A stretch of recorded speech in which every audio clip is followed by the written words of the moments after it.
Here, so we may begin when you're ready. When I am ready. Well, everyone is ready. So. So can you tell us who's in the room? Sorry, can you repeat? Can you tell us who's in the room? Yes, of course. I will make the introductions. So, due to COVID-19, we have a very limited audience physically here with us today. It's 13 members of the Institute, people who have contributed directly or indirectly to Georgios' work, as well as his close relatives, and some members of the environmental predictions group as well. So I think we may begin without further ado. So I would like to welcome everyone to Georgiou's PhD defense. This is under the Climate and Atmosphere Research Center of the Cyprus Institute, and this is for the Environmental Atmospheric Sciences PhD program. Members of the committee, as well as the program director and the institute and the center director, is Professor Jean Siar, who is with us today, as well as Institute Professor Jos Lelivelt, who is member of the committee and is remotely participating, who is also the head of the Environmental Predictions Department of KRC. The external examiner is Dr. Andrea Potzer, who is affiliated with the ICTP, the International Center for Theoretical Physics in Italy. Other members of the committee include Associate Professor Panos Hadjinicolaou of KRC, as well as myself, Assistant Professor Theodoros Christoudias, who was also the supervisor of the main supervisor of the PhD work. So today's PhD defense will go as follows. We'll start with a presentation by the candidate. Following that, we'll have a brief question and answer session open to the public, and then we'll go into a private meeting of the candidate with the committee, the dissertation committee members, in order to examine in more detail all the aspects of the presentation, as well as the thesis that George has submitted, and then the committee will deliberate on the outcome. So unless there's any questions at this point, I can give the floor to George and ask him to proceed with his presentation. So hello everyone, and welcome to my PhD defense presentation with title Air Quality Modeling over Cyprus. This is an overview of the presentation. I'm going to make a quick introduction on air quality modeling, and the current status over the Eastern Mediterranean and Cyprus. I'm going to describe the research objectives and the methodology I use and the models in order to address them. Then I'm going to describe how we model the air quality over Eastern Mediterranean, focusing over Cyprus, examine the sensitivity of the model performance to anthropogenic emissions, and I'm going to close the presentation with the conclusions and outlook of this work. So, atmospheric pollution is perceived as the main environmental concern for EU citizens. According to World Health Organization estimations, 91% of the world's population lives in places where air quality exceeds the guideline limits. In addition, exposure to ambient air pollution causes about 4.2 million deaths per year. Recent research studies, though, using updated methodologies, estimate that this number may reach up to 8.9 million deaths per year. According to the European Environment Agency, more than 450,000 premature deaths are attributed due to the exposure in ozone, nitrogen dioxide, and PM2.5 in Europe in 2016. In Cyprus, in 2016, 850 premature deaths were attributed to the exposure to these three pollutants, and for the comparison, deaths from traffic accidents in 2017 were 57. This table shows the years of life lost per 100,000 inhabitants in Cyprus, and we see that this number reaches up to 700. In addition, years of life lost in Cyprus due to the exposure in nitrogen dioxide are among the highest in Europe. So Cyprus is located in the Eastern Mediterranean, and it is actually the only country, the only EU country which is located in the Middle East. The Eastern Mediterranean and the Middle East region is often referred to as the crossroads of air pollution from 3 continents. And this is because it is affected by long-range transport of air masses of different origin and composition. For example, it is affected by pollution transport from Western Europe, from Eastern Europe and Turkey. It is also affected by sea salt transport from the Mediterranean Sea, and dust transport from the Sahara and the Middle East deserts. This figure shows the aerosol optical depth trends between 2000 and 2015, and it is shown that in the Eastern Mediterranean, in the Middle East region, there is an increasing aerosol optical depth trend, which means increasing dust loading. Now, in addition to a long-range transport of pollutants and the natural sources of air pollution, anthropogenic emissions are also very high in the region. The figure on the right shows the NO2 vertical columns from satellite observations, as NO2, due to its short lifetime in the atmosphere, can serve as a proxy for anthropogenic emissions. And we can see that in the Middle East region, anthropogenic emissions can be compared to emissions from the large European centers. All these have rendered the Eastern Mediterranean and the Middle East one of the regions with the highest background concentrations of important trace gases and aerosols worldwide. So let's focus now over Cyprus. Air quality over Cyprus is being monitored by the Department of Labor Inspection, which operates a dense network of ground stations, including background, urban, and industrial stations. The figure on the right shows the annual average ozone concentrations at the Ayamarina background station with green color, and at 2 urban stations in Nicosia and Limassol. It is shown that there are higher ozone concentrations at the background stations, which reach up to 100 micrograms per cubic meter, while at the urban stations, these ozone concentrations vary between 50 and 70 micrograms per cubic meter. During the summer period, though, and due to the more intense photochemical activity, ozone concentrations can reach up to 110 micrograms per cubic meter at the background stations, and 80 micrograms per cubic meter at the urban station, which is above the limit WHO considers to be harmful for human health. So air quality models can be a powerful tool to assess air quality, since they can provide additional information to observational data, such as the concentrations of atmospheric pollutants at locations and during periods that observational data are not available.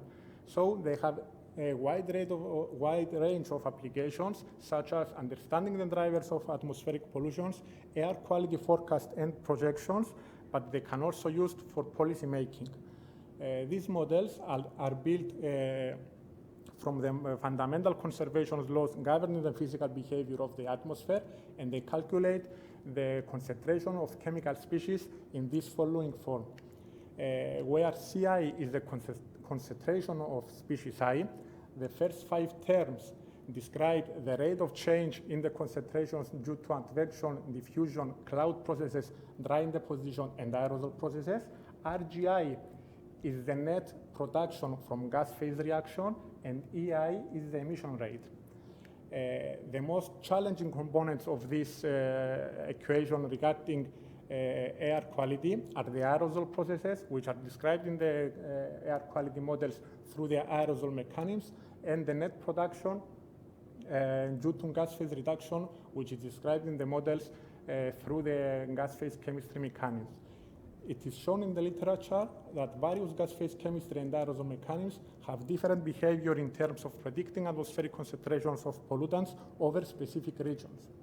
Equally important regarding air quality is the emission rate, since it is shown that the quality of the input data strongly affects the performance of air quality models. Now, there is a limited number of air quality modeling studies over the Eastern Mediterranean and Cyprus with apparent limitation. So this is still an open research area. And this is because the majority of the studies focus on specific events such as dust events. Simulations in these studies are performed in close horizontal resolution to cover continental Europe, while there are also long-term air quality model studies that focus on only one pollutant, such as ozone or dust. So let's move to the research objective of this work. As I mentioned before, various gas phase chemistry and aerosol mechanisms have different behavior over different regions. So which gas phase and aerosol mechanisms are best suited for simulating air quality over the Eastern Mediterranean and Cyprus? And how much improvement can be achieved compared to the state-of-the-art global air quality models? In addition, Cyprus is one of the countries in the European Union that faces challenges with the exceedance of air quality limits. So how would reductions in anthropogenic emissions affect air quality over Cyprus? The third research objective is to improve our understanding of emissions and further improve the emission inventories for Cyprus. And finally, the EU is considering to allow its state members to use air quality models for air quality reporting. Air quality models, though, are able to successfully simulate air quality at the rural regions. So what is the present accuracy of air quality models at the urban regions, and how these can be improved in order to use air quality models for policy making and regulatory purposes. Moving on to the methodology, in order to simulate air quality over the Eastern Mediterranean and Cyprus, the chemistry component is added on top of the physics parameterizations in the model used by the Department of Meteorology for weather forecast and the environmental predictions Department of the Cyprus Institute for Climate Studies. Sensitivity tests are performed in order to examine the effect of lateral boundary and initial conditions and the photolysis schemes on the concentrations of the atmospheric pollutants. An intercomparison between gas phase chemistry and aerosol schemes is performed in order to see which one has the better performance over Cyprus.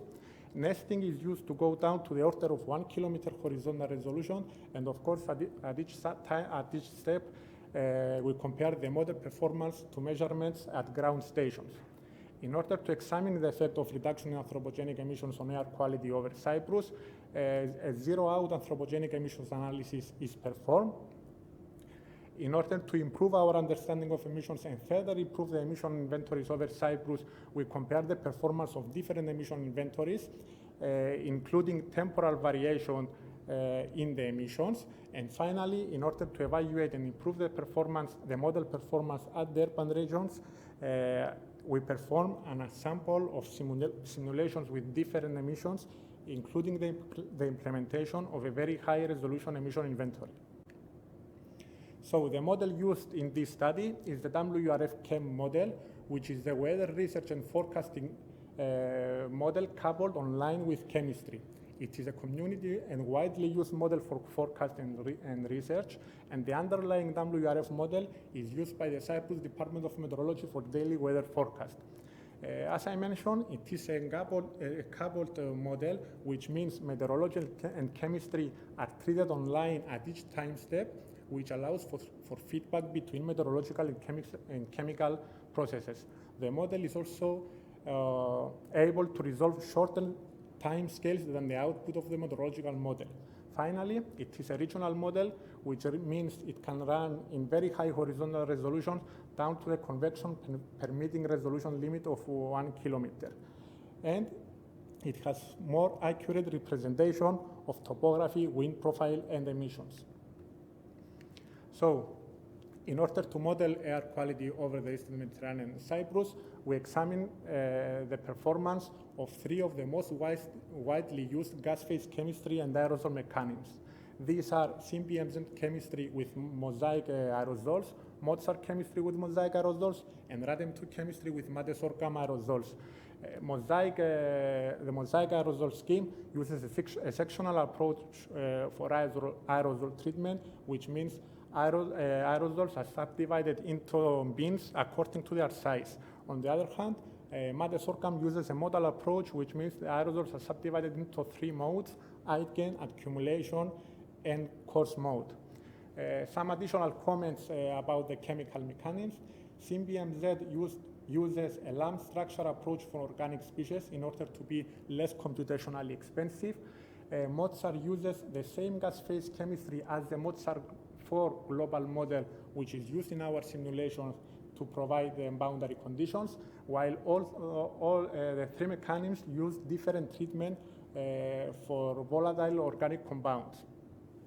Now, in order to facilitate intercomparison, we use common physics parameterizations in all simulations. Boundary layer and radiation parameterizations are the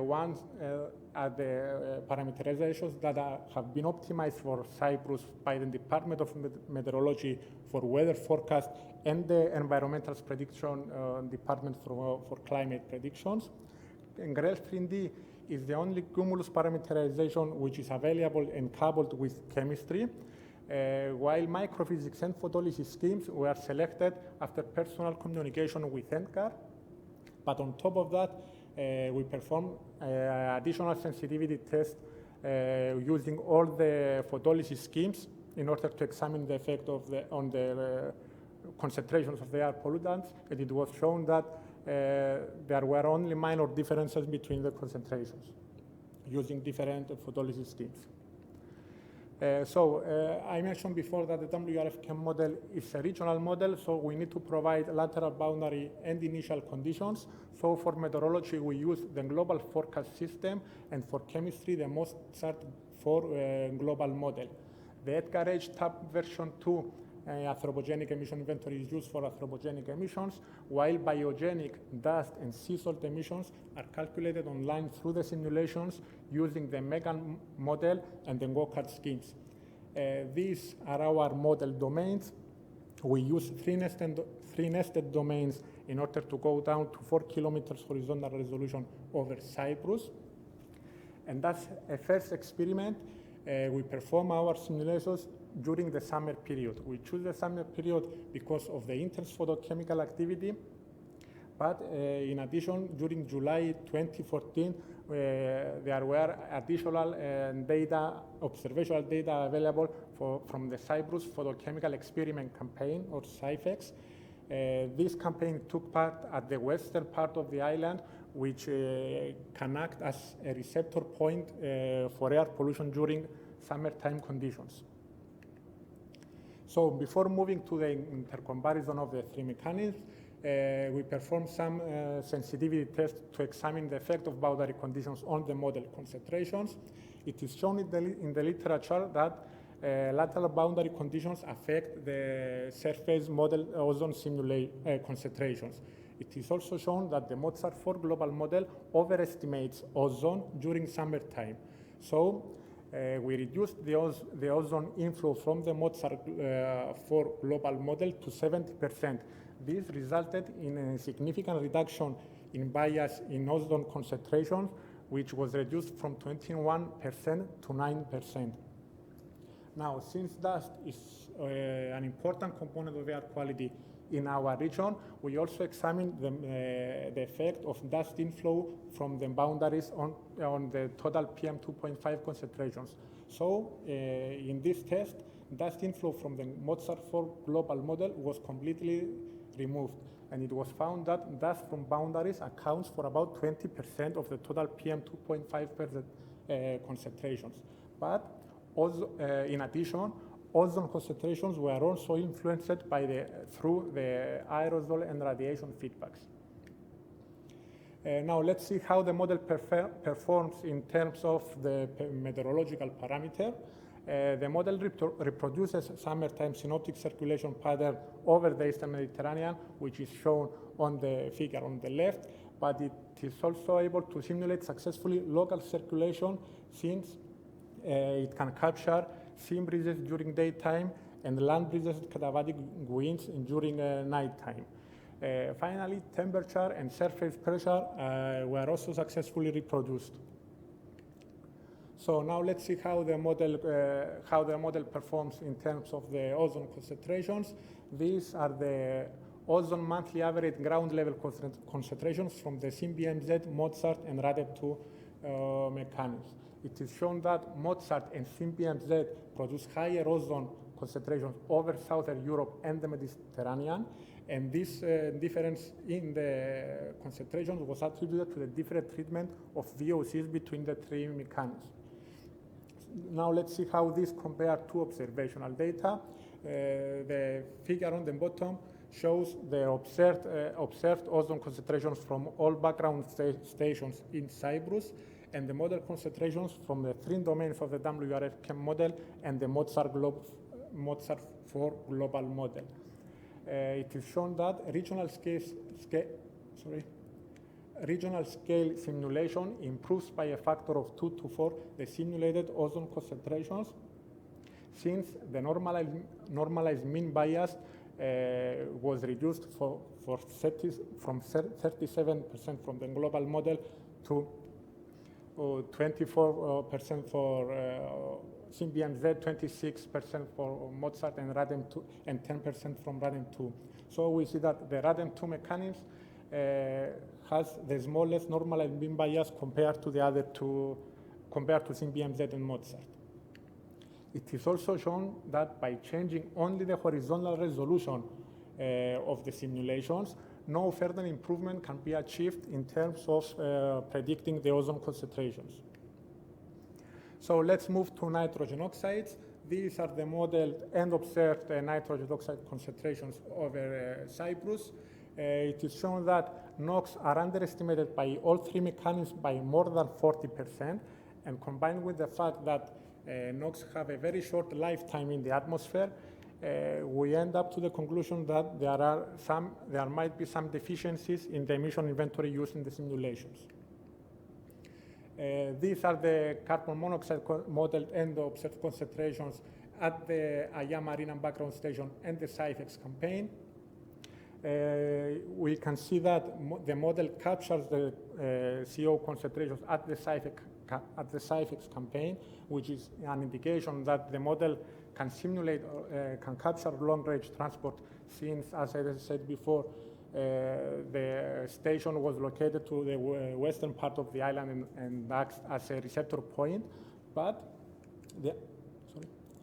there is an underestimation of NOx concentration, of CO concentrations at the Aya Marina station, and this is another indication that there might be some missing emission sources from within Cyprus. By comparing the three mechanisms, as in the case of ozone, the best performance is obtained by RADEM2. Finally, these are the PM2.5 observed and model concentrations. It is shown that apart from this period that RADEM2, in which RADEM2 overestimates PM2.5 concentrations, there is an episodic overestimation from SORGAM, and this is attributed to the large number of outliers in the nitrate aerosols.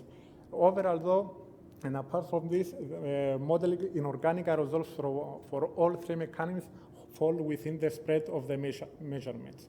And as in the case of ozone and CO, the best performance for total PM2.5 concentrations is obtained by SORGAM. So the work so far addresses the first research objective, and it was published in Atmospheric Chemistry and Physics, while the model setup was also used in another research study, which was also published in Atmospheric Pollution Research. So to summarize, so far we have examined the performance of three gas phase chemistry and aerosol mechanisms during the summer period. All three mechanisms were found to be very sensitive to boundary conditions from the global model for both gas phase and aerosol pollutants, while ozone concentrations are also affected through the aerosol and radiation feedbacks. Out of the three mechanisms, RADEM2 with SORGAM aerosols yields the smallest normalized mean bias for all atmospheric pollutants. There are, though, some open research questions that need to be addressed, and this is the PM2.5 overestimation due to dust inflow from the boundaries, and the NOx underestimation, which is an indication of deficiencies in the anthropogenic emission inventory. So in order to alleviate the dust overestimation by the model, we extend our model domain in order to include all the major dust sources in the region. With dashed yellow color, we can see the domain used in the previous experiment. By extending the domain, all dust emissions from the major dust sources are calculated by the WRF model, and this way we minimize the impact of lateral boundary conditions from the MOZART-4 global model. Now, dust emissions in the WRF model is calculated using the Gokard dust emission scheme, which is shown here. FP is the dust emission flux, and it is proportional to an empirical constant C and the square of the wind speed at 10 meters. Now, this empirical constant C is set in the model by default to 1, and this value was calculated based on regional data, and more specifically in the United States. Later, though, it was calculated for the Sahel region, and it was found to be equal to 0.4. So from the upcoming simulations, we adapted this value for C.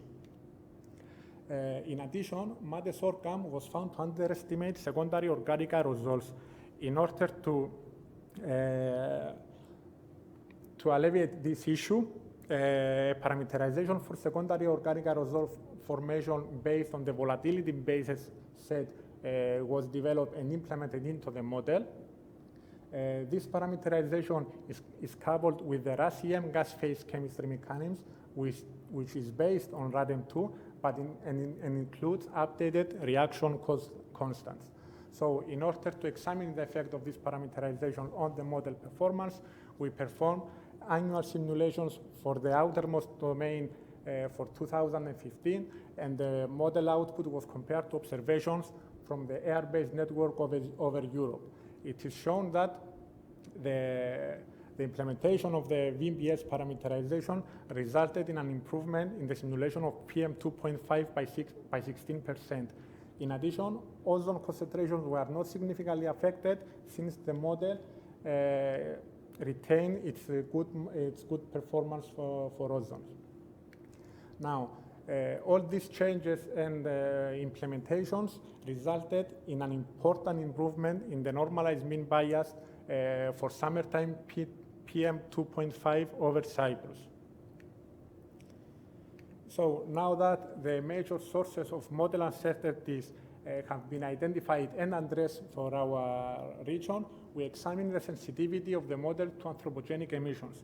In order to do that, an ensemble of 3 simulations during winter and summer is performed using different anthropogenic emissions. The first simulation uses the Edgar H. Tapp emission inventory. In the second simulation, all anthropogenic emissions from Cyprus are set to 0. And in the third simulation, we use a high-resolution emission inventory. Some comments about the 2 emission inventories used in these simulations. The Edgar H. Tapp version 2 emission inventory was compiled by JRC 2010 in a horizontal resolution of about 11 kilometers, while the data for the high-resolution emission inventory were provided by the Department of Labor Inspection for the year 2013 and were aggregated and remapped to the innermost domain resolution of 2 kilometers. So these are the differences in the spatial distribution of anthropogenic emission between the 2 emission inventories, and it is clear that the high-resolution emission inventory has better representation of anthropogenic activity. On top of that, there are differences in the total emissions of atmospheric pollutants, and more specifically, CO and NOx emissions are markedly higher from the high-resolution emission inventory. It is shown in the literature that monthly, weekly, and daily variation of emission leads to better model performance, especially over industrial and urban areas. So monthly, weekly, and diurnal emission cycles have been applied to each species in the high-resolution emission inventory. These emission cycles were derived after the Lotos Euros documentation,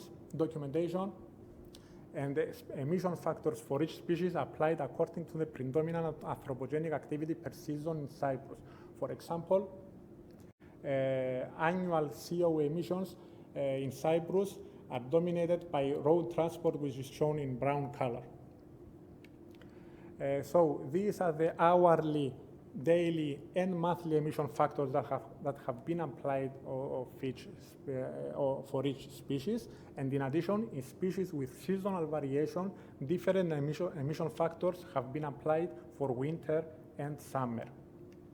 Finally, at the locations of the two power generation stations, the power generation emission factors were applied, since power generation in Cyprus has an important contribution in SO2 and NOx emissions. Here we have to note that there are two additional power generation stations that are located in the north, which are not included in the emissions since are not officially reported.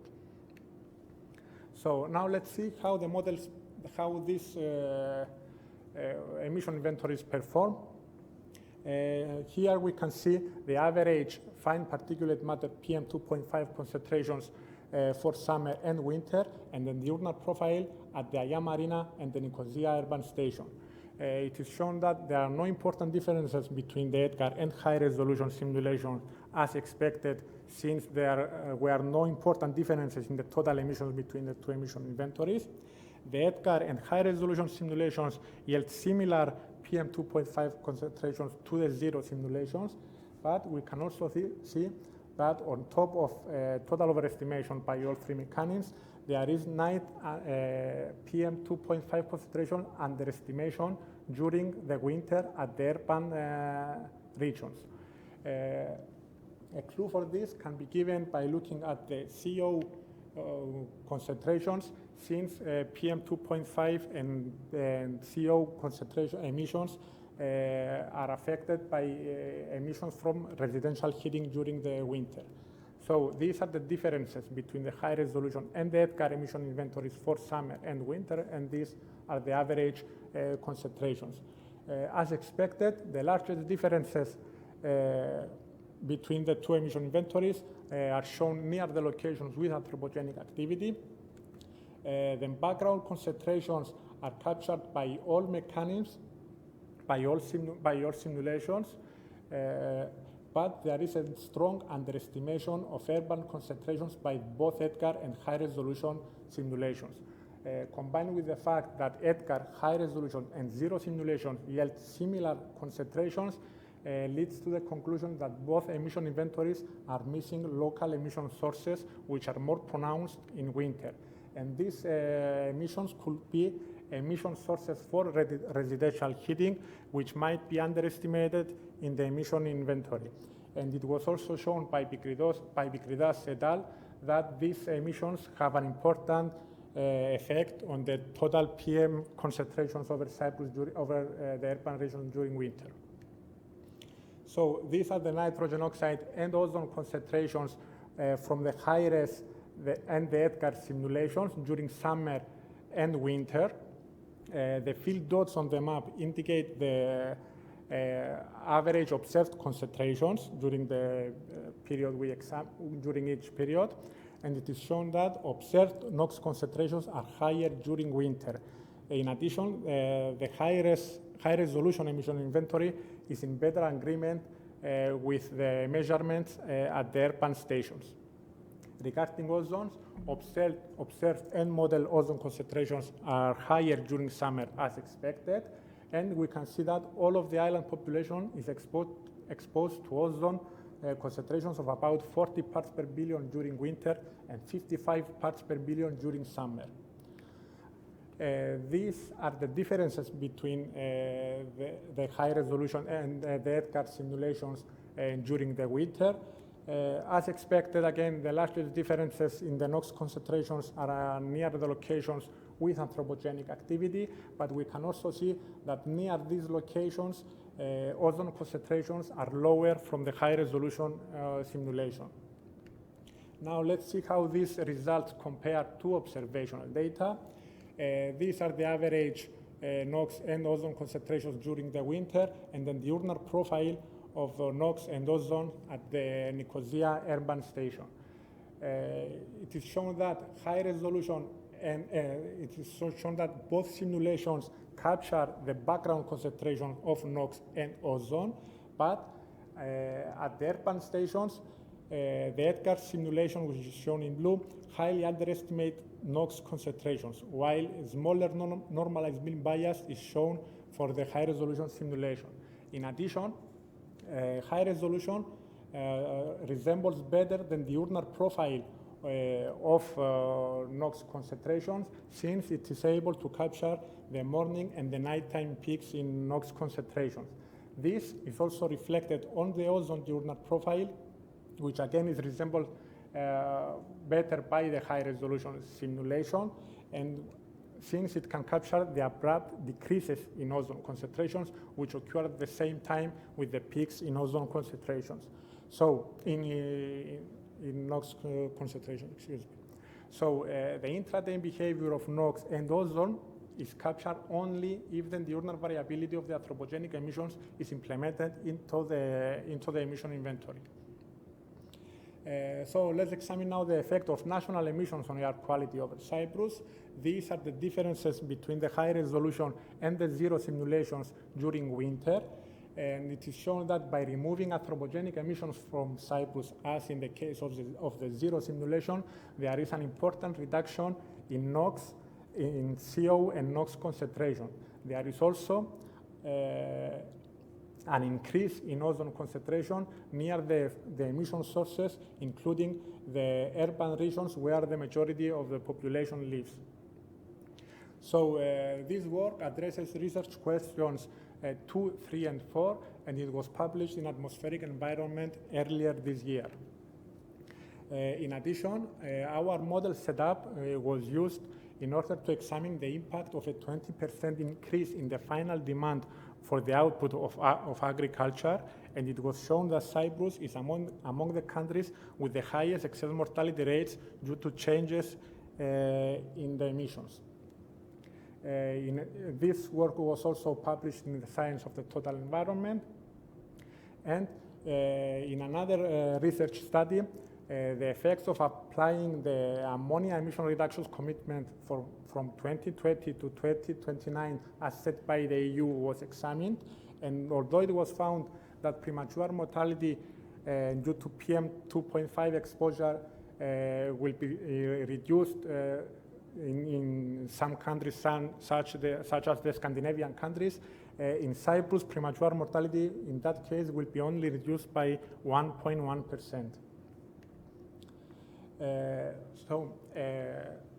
This work contributed to the objectives of FAIR mode. FAIR mode is the Forum for Air Quality Modeling for Europe and aims to provide a harmonized approach for model evaluation for regulatory purposes, with emphasis on the model application under the European Air Quality Directives. So to that end, we evaluated the performance of the WRF-Chem model using the EDGAR emission inventory and the FAIR mode benchmarking methodology.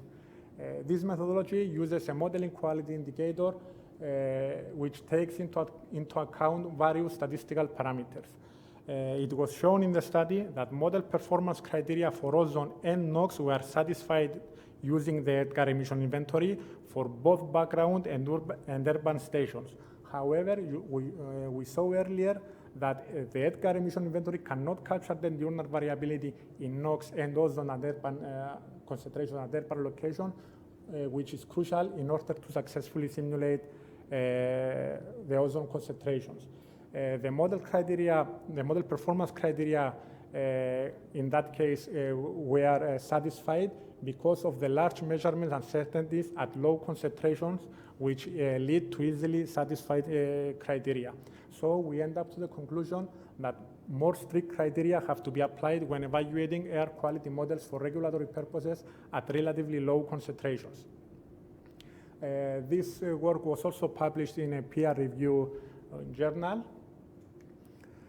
So to summarize, Cyprus, which is located in the Eastern Mediterranean, one of the regions with the highest background concentrations of important trace gases and aerosols, faces challenges with the exceedance of air quality limits set by the European Union. Air quality models are a powerful tool to assess air quality, understanding drivers, and be effective tool for policy making. So we showed that the WRF-Chem mechanism with the implementation of the VMBS parameterization for secondary organic aerosols resembles better the observed concentrations of atmospheric pollutants over Cyprus. Using regional air quality models for high-resolution simulation leads to improved representation of the concentrations of atmospheric pollutants. And for example, in the case of ozone, the normalized bin bias at the rural station was reduced from 37% from the global model to 2% from the WRF-Chem model. But care has to be taken with the initial and boundary conditions, since all simulations are sensitive to the inflow of atmospheric pollutants from the global model. Regarding the reductions in anthropogenic emissions and their effect of air quality over Cyprus, given that the background concentrations of atmospheric pollutants in Cyprus are high, we have to be careful before applying any national emission reduction strategies, since the reduction of anthropogenic emissions at the urban locations might lead in increase in ozone concentrations in these locations. In addition, by complying with the ammonia emission reduction commitments set by the European Union, premature mortality due to the exposure in PM2.5 in Cyprus will be only reduced by 1.1%. We also showed that the information provided by the air quality models can indicate deficiencies in the emission inventories that can be crucial in order to successfully simulate air quality over Cyprus. As an example, missing anthropogenic emission sources such as emissions for residential heating were shown to highly affect the model skill to capture the CO and PM2.5 concentrations during winter at the urban centers. Finally, we saw that using a state-of-the-art global anthropogenic emission inventory, air quality models are able to capture the concentration of atmospheric pollutants at the rural regions, but the representations of the magnitude and the diurnal profiles of atmospheric pollutants is limited at the urban locations, although the model satisfies the criteria set by the Fairmont benchmarking methodology. The diurnal variability of anthropogenic emissions is crucial for the model skill to simulate concentrations of atmospheric pollutants at the urban locations and must be included in the emission inventory. And finally, more strict criteria have to be applied when evaluating air quality models for regulatory purposes. So for future work, the model setup, our final model setup can be used for air quality forecasting for Cyprus, since the WRF model is already being used by the Department of Meteorology for air quality forecast.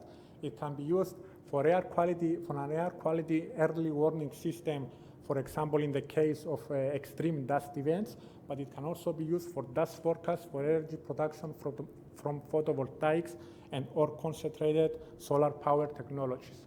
In addition, the model setup can be used to examine emission reduction scenarios, and as a matter of fact, the Environmental Predictions Department of the Cyprus Institute, in collaboration with ARIA Technologies, is working on the development of an anthropogenic emission inventory with sectoral information covering also the northern part of the island.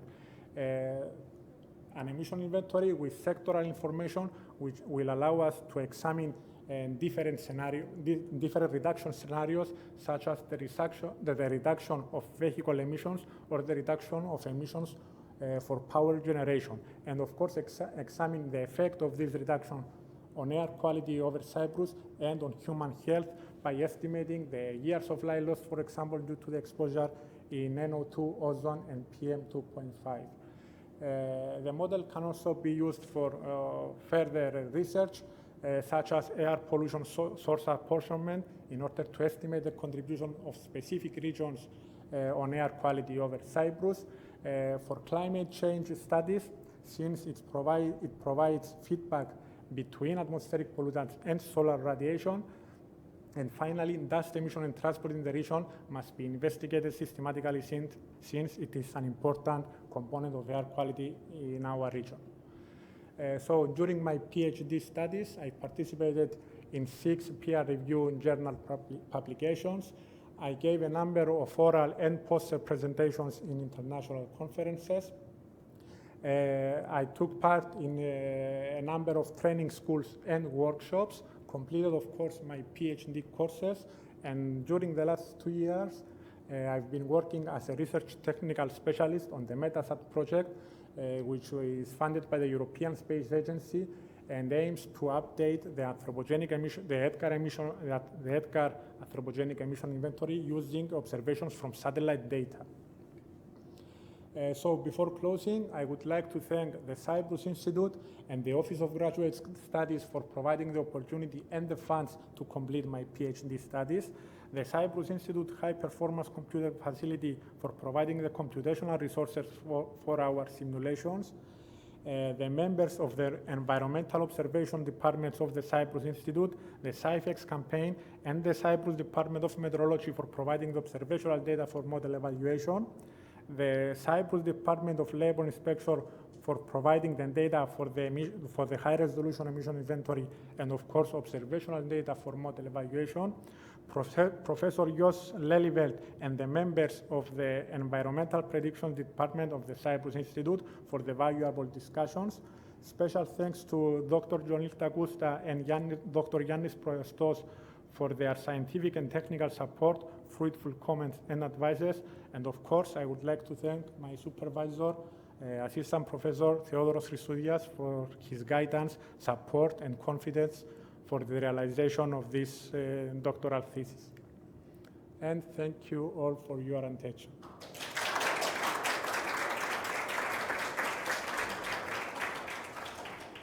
So thank you, George, for your presentation.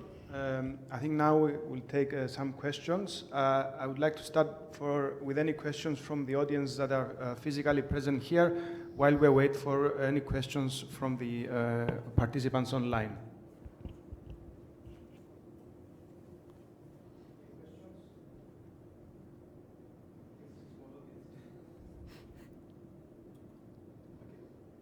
So there's no questions from our audience here, and I guess, Angelos, there are no questions online, am I correct? Or?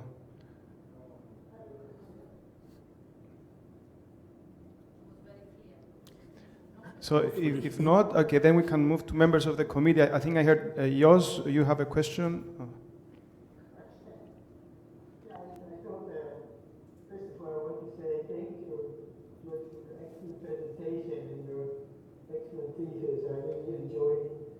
Seeing also you growing and being inexperienced in the beginning and now being a full researcher and having such a great results and important results also for Cyprus. I've one question which occurred to me under slide 37, because here, if you look at the concentration of NOx, you see it's underestimated in Nicosia, the ozone is overestimated, so that's probably linked. Could it be that in some way the 2013 emissions that you have applied are underestimated for Nicosia? Because if that were the case, you would probably have them both correct. Yeah, that could be a probable reason, because yes, the data were for 2013, and the simulations were conducted in 2015, yes. So there could be still underestimated. The emissions could be still underestimated. So with some small adjustments, this is something where area could look at, is that you could even get it even better. Yes, of course. Very nice. Thank you, Jos. Other questions? Yes, Panos. A comment first. Like Jos, I want to thank you for your excellent presentation, and also regarding your whole work, including the thesis. I want to congratulate you for your hard effort because you combine this modeling business, which is very hard, but at the same time also we didn't look at only one specific subdomain of air quality. I mean, here you dealt with gas phase chemistry, you dealt with aerosols, you dealt with emissions. So well done for that. And also this work, of course, with the guidance of Theo and the help of the rest of the team, I think it's a very important contribution to the national capacity for air quality forecasting and assessment. So I think this work and everything related is very important. So I just want to ask you one question regarding your further outlook. You mentioned climate change, which actually in the thesis I haven't seen it mentioned, but I was happy to see it now. Of course, it's a different topic. There is no doubt about that. So you mentioned there is a possibility of studying future climate change with a model. So can you tell us in one very brief sentence how would we expect, for example, climate change to affect which part of air pollution through which mechanism?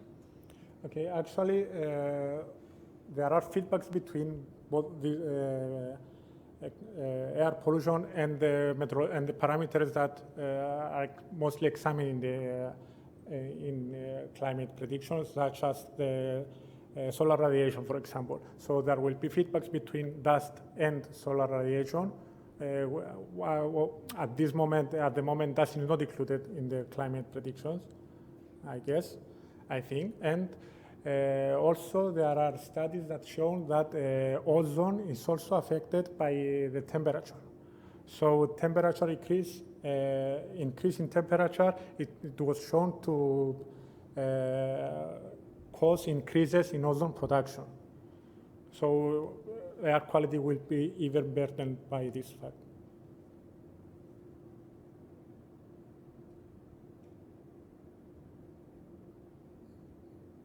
So may I add questions here?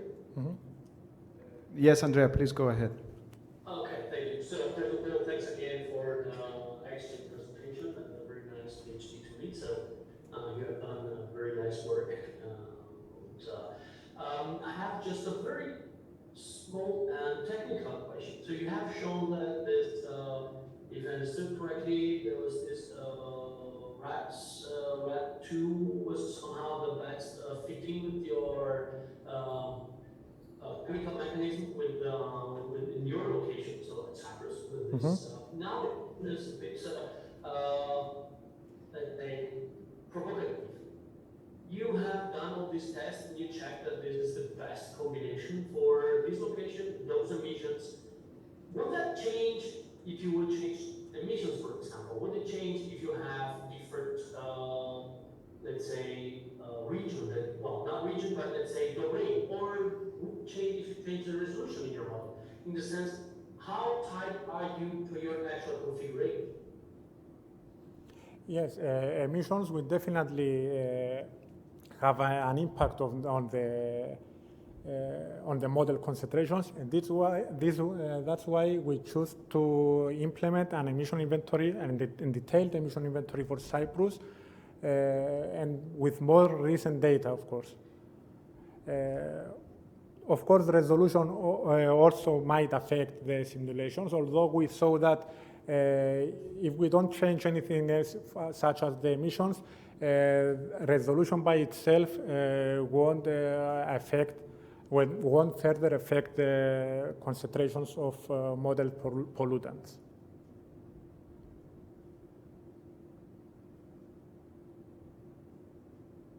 So I'm not sure if I answered your question. Well, I mean, the main question is, if you now have a different emission data set that comes and it looks, I don't know, whatever, much better, do you have to test again all the three chemical mechanisms to see that actually your selected chemical mechanism is still the best? Or you can set, so to say? We could check all the mechanisms, but it was shown that there were large differences between the mechanisms. So the normal emission bias for RANEP2 and SORGAM was considerably smaller than the other two mechanisms. But yes, we could perform this this test again. Okay, thank you very much. Thank you, Andrea. Jan, do you have any questions for this round, or do you want to? Yes, I have questions for this round and I have questions for after. Okay, so it will be general comments. My technical questions will come in a small committee.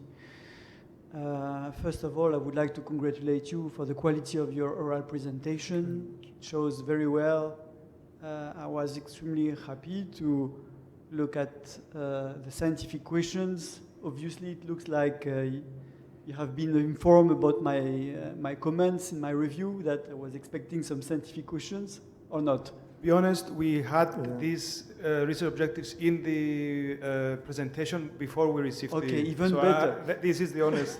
So congratulations, second time for that, for having read my thoughts on the needs to have clearly written scientific goals, and all the time check how you have reached these objectives during your PhD. That's very important, so I would like to congratulate you for the quality of your presentation. Now, a general question. It's more like an opinion from your side. Imagine, and I'm asking this question to all the PhD students, so it's not just you. So don't feel that you have a special treatment.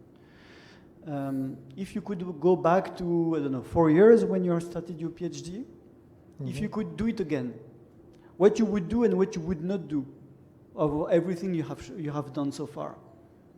Or what other things you would do? I don't know. Sorry. The same things, or you would treat the problem differently? Actually, whatever we did during this year was done for a reason, and we had results, I think, from everything we did. So I don't know if I was going to change. Okay, you are happy with what you have been doing. Of course, there is always room for improvement, but sure. No, I wouldn't change my supervisor definitely. Okay, then just a point. Can you please tell me what, for you, the most impressive result you got from your PhD? If you had to select only one. For you, the implementation, actually, this is what we see here, the implementation of diurnal emission of cycles in the emissions, because it highly affects the model performance. And it also has to be, emissions have to be at the correct time. We performed some sensitivity tests in which emissions were shifted by 1 hour, and this peak here was not shown in the concentrations because of the higher boundary layer and the more intense photochemical activity during this time. So it's extremely important to have the correct emissions at the right time. So how you will deal now that Nicosia has 2 different times for the north and the south? Actually, the most important problem is that we have to have the emissions from the northern part. And if we have the correct emissions, of course they will affect our simulations, and this might be a reason for underestimation here, because for the northern part we use the Edgar emission inventory, we don't have data. So if we had the correct emissions, I think we could deal with the time. Thank you, George. Thank you, Jan. So unless there's any other pressing questions, Yoni. It's a comment. I would like to remind everybody that this was the first regional air quality modeling in-house at the Cyprus Institute. So there was no previous experience, no previous knowledge. We all grew up together in this effort. So we could support you with our background, but not really on all these aspects that you addressed in your PhD. So I believe this deserves congratulations again. Thank you very much. You have set up a tool that will not be useful only for Cyprus, but for the whole region that comprises of countries that lack knowledge and experience in regional air quality modeling and emissions. So thank you for the collaboration. Thank you. Thank you. Thank you, Yoni. Anyone else who would like to address the candidate? If not, I would like to thank the audience and kindly ask you to yeah. So